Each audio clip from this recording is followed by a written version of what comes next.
We're living in a world where there are more problems than solutions. A raging pandemic, climate change, aging, cyber breaches. The list goes on. My name is Germaine Tan, and in this series, I and fellow millennial Yi will be meeting people our age who think they've got the answer to these problems. Let's do it!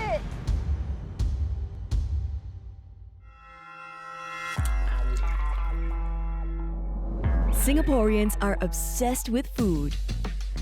We love it spicy, we love it sweet, but most of all, we love it cheap.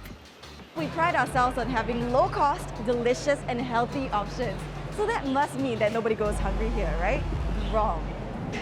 A recent UN study revealed that 4 in every 100 Singaporeans faced moderate to severe food insecurity between 2016 and 2018. That's about 140,000 people. More than enough to fill 2.5 national stadiums to full capacity.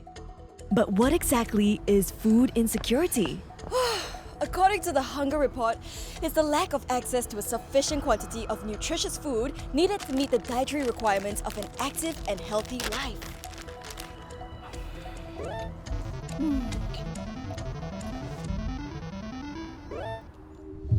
I want to find out how Singapore's next generation is tackling this crisis.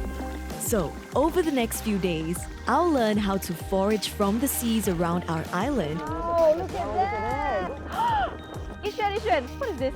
Check out how meat is grown in a lab It smells like barbecued meat. and change how we look at vegetables. Okay, I'm out of here. With their help, I want to find out how we can help to stop hunger. Wow.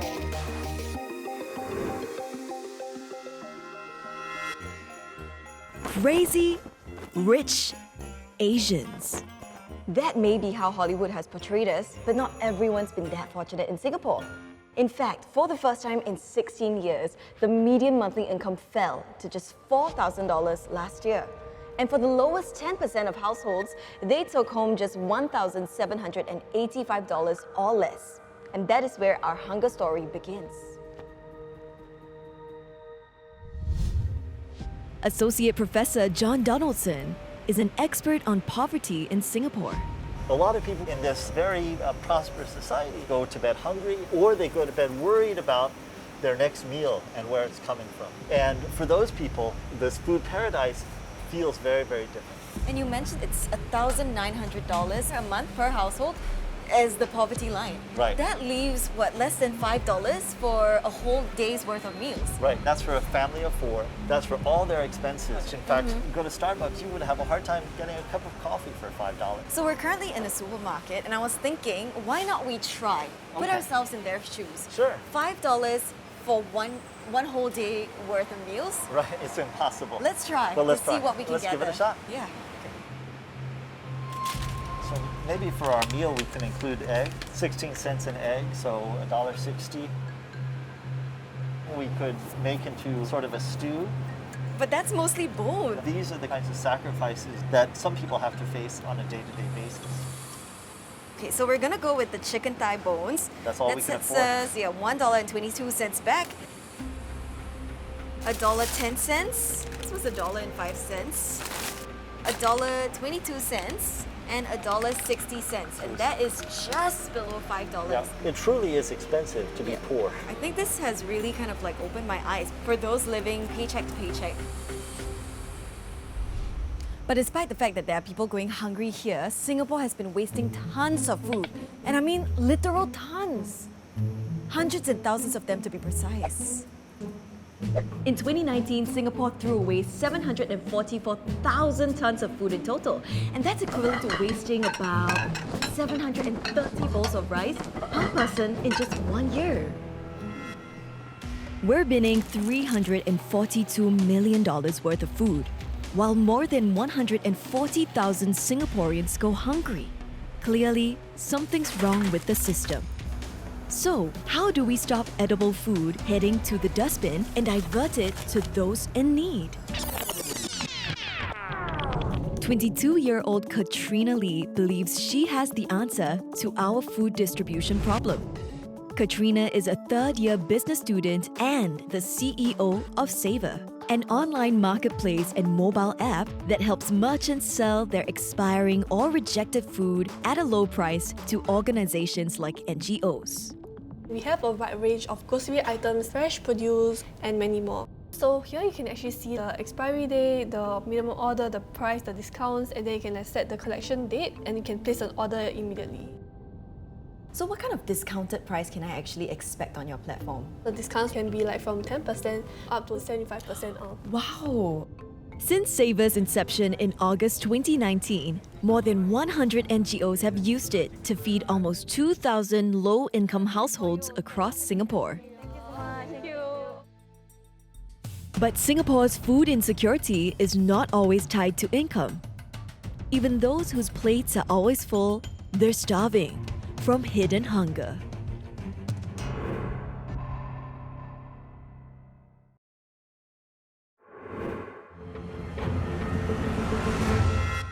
Singapore may be one of the richest countries in the world, but recent studies show that 4 out of 100 Singaporeans face moderate or severe food insecurity.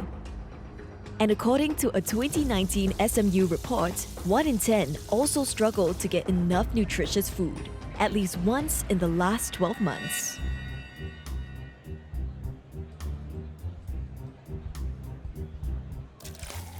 Studies have shown that hunger in Singapore is not simply tied to financial factors. Food insecurity can also relate to many of us being unaware that we're nutritionally starving ourselves due to poor quality food. And this is called hidden hunger. They say you are what you eat. So, am I getting the nutrition my body needs? So Dr. Menka, I actually filled in my food diary over the last 3 days. Tell me more about my nutritional intake. It is a bit carbohydrate heavy and it is less in protein.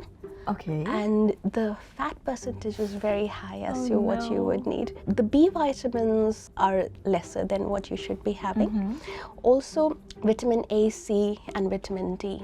Your diet seems to be lacking in these micronutrients in the last 3 days. So how dangerous is it to have hidden hunger? In children, adults, elderlies, a lot of them are lacking zinc, magnesium, omega-3 healthy fats. In short term, people wouldn't have much symptoms.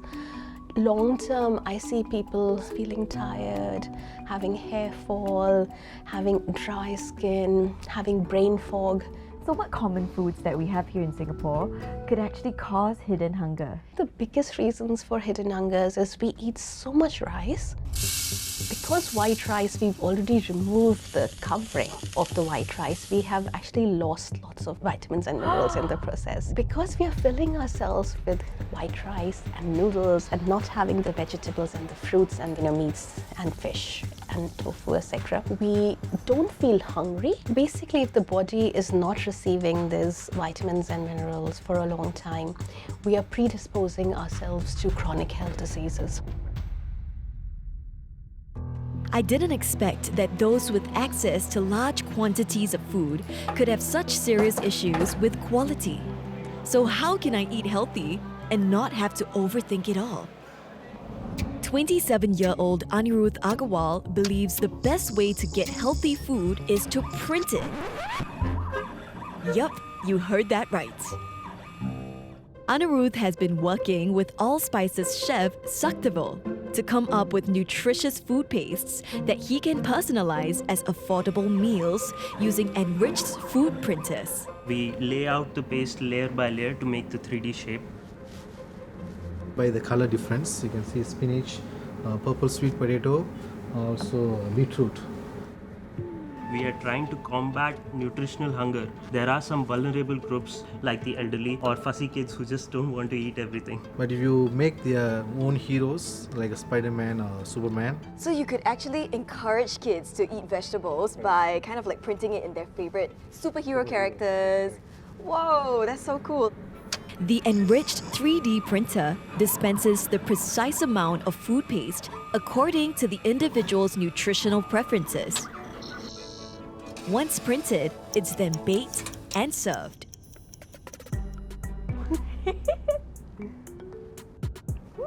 It is kind of like gummy in texture, right? It's really not bad.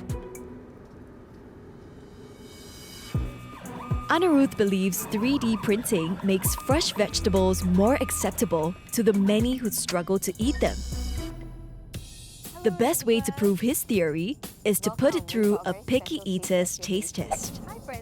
Meet our extreme veggie haters, Francis and Elizabeth. They represent a whopping 46% of Singaporeans who aren't consuming enough vegetables in their daily diet. Let me reveal to you what we have, okay? Ta-da! Okay, I'm out of here.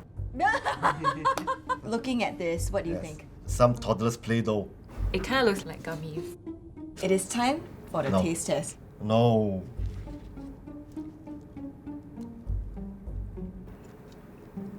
How does it taste? I think because of the color, I keep thinking beetroot. But actually it tastes like rubber and plastic mashed up together, seriously. It's a small bite.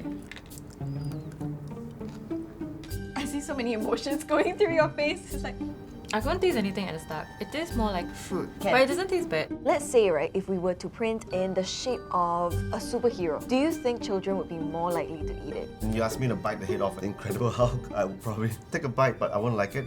It leans towards protein, candy kind of stuff. If someone gives it to me as like a snack, and if I do like eat vegetables, I'll just like eat it. So Anirudh, what do you think about the participants' response when it comes to the taste test? I think that there is room for improvement. I hope that we are able to make the textures more palatable so that it's appealing to a wider audience. I'm not too sure about a future when I'll be eating food in the shape of logos, but I sense it's closer than you think, especially since our nation's food security is a subject of concern.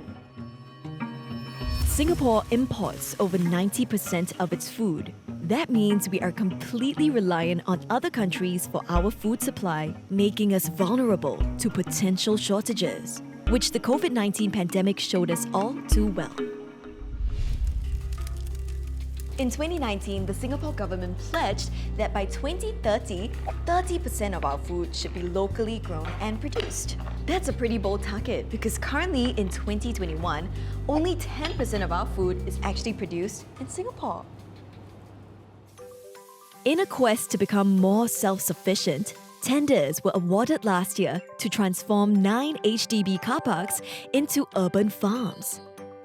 NParks also more than doubled its seed packet giveaway to 400,000 following an overwhelming response. But how can home farming make a dent in our sky-high demands for imported food? I'm tooled up and I'm ready to farm because I'm helping out a master in the art of aquaponics. Aqua what? Aquaponics combines aquaculture, the growing of aquatic animals, with hydroponics, the growing of plants without soil. The plants absorb the fish waste as nutrients, which in turn purifies the water for the fish. It's a process that has captured the imagination of 17-year-old Hannah Jo. This is where the fish poo is filtered out. The filtered water is moved to this grow bed, and this is obviously where the plants grow. Here you have this bell siphon which regulates the water levels, and then that all gets pumped back down into the fish tank, and so you can recycle the water that is not used. Hannah's aquaponics system costs only $10 a month to maintain, $5 for fish food, and another $5 for utilities. The seeds for vegetables like bok choy and Chinese kale cost only $2 for a packet of 100 seeds and take just 1.5 months to grow. By planting different batches at different times, Hannah ensures that she has enough fresh, healthy greens for 6 veggie dishes every week. so how much is the setup cost for this entire thing? It's around $150, but since I've been starting this in 2015, I haven't been buying any basil, kale. That's actually nearly $2,000 saved in the last 5 years. It's such an easy process. I've been teaching children at orphanages, and I've set a club up for hydroponics at the school. But it is still easier to buy it from the supermarket, right? So what really is the benefit of growing your own? How fresh can it be? Well, let me go show you.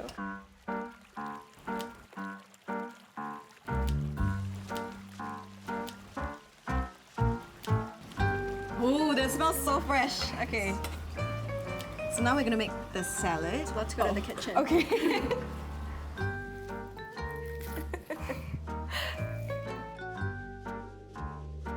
Okay, let's dig in. Wow, that is really, really good. To be honest with you, I was a little bit skeptical, but after tasting this, I really think that every Singaporean should try to replicate this setup at home, and it could really be a step towards, food security in Singapore. But for meat lovers, it's still impossible to farm meat at home. So, where can we go? Yi Xuan, what is this?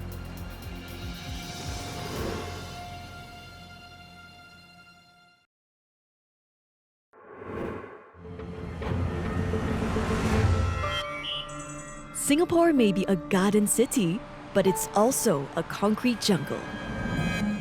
Livestock and crop farming have all but disappeared. From 14,000 hectares 60 years ago to just 200 hectares today. But there are some who are turning to the sea for food. The waters in and around Singapore have over 450 species of crustaceans, 580 species of mollusks, and over 850 species of fish. But can they help feed our hungry? I'm meeting someone I'd love to be stuck on a desert island with. Lim Yi Xuan is a coastal forager and master angler. There we go. This 19-year-old is a viral sensation, vlogging his survival skills for thousands of fans and clocking up millions of views.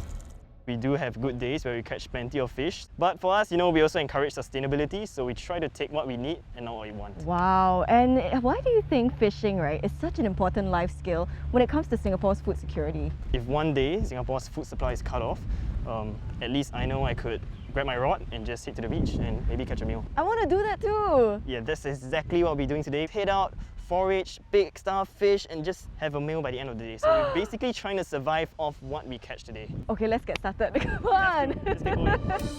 So right now it's low tide. This gives us an opportunity to kind of forage and look for sea snails, lala, and shellfish that we could barbecue later. So is this actually a feasible form of sustenance? I do know of a few people in the community who lives off catch. Some of them even makes a living off their catch. Yi Xuan! Oh, What is this, huh? oh, that's a sea cucumber, yeah. Oh my gosh, it looks like a slug, huh? Do people eat these? Chinese people do consume sea cucumber, one of the biggest I've seen. Okay, we're approaching the blue barriers. I want you to keep your eyes peeled, look close to the bottom, and you start to see some greenish stuff just right on the blue barriers. Like the greenish stuff. Oh, Yeah, you see them? Yeah. So many. Yes. So all you have to do to pick the mussels, super easy. Stabilize yourself and then just reach down, look for the big mussels and just pluck it. Wow, look at that! Yay! Okay, keep reeling it. Yes, keep reeling it like that. We got we got a nice snapper. Okay. Look at that! Okay. We got a set up. Yes, nice. Whoa. Oh, nice. There we go. After a hard day's foraging, I've collected enough mussels and clams for our dinner.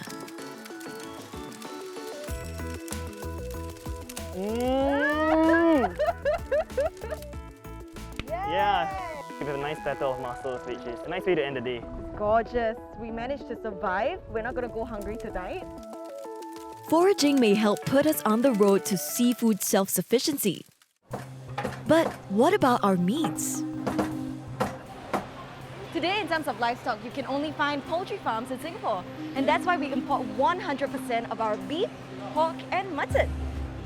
We simply don't have enough space to rear livestock. So when I was told I could get some pork from a science lab in Biopolis, that's when things really started to smell, porky. So where are the pigs? Well, they're right here.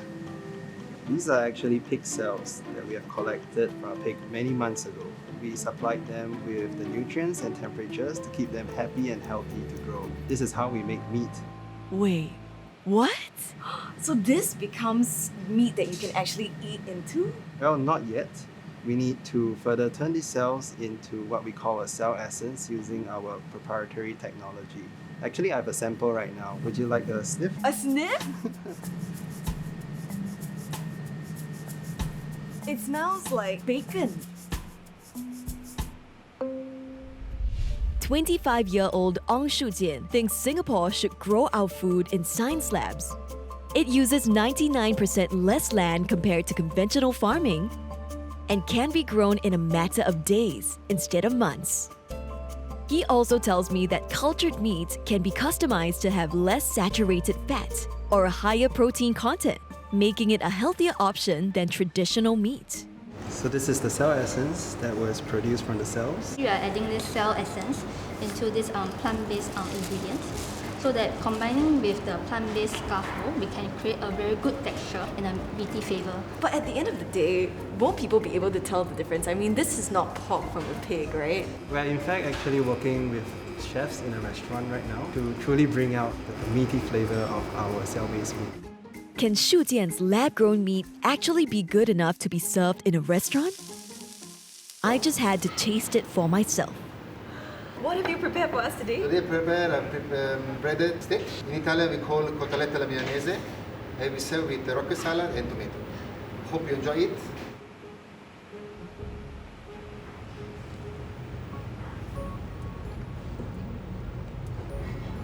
Wow.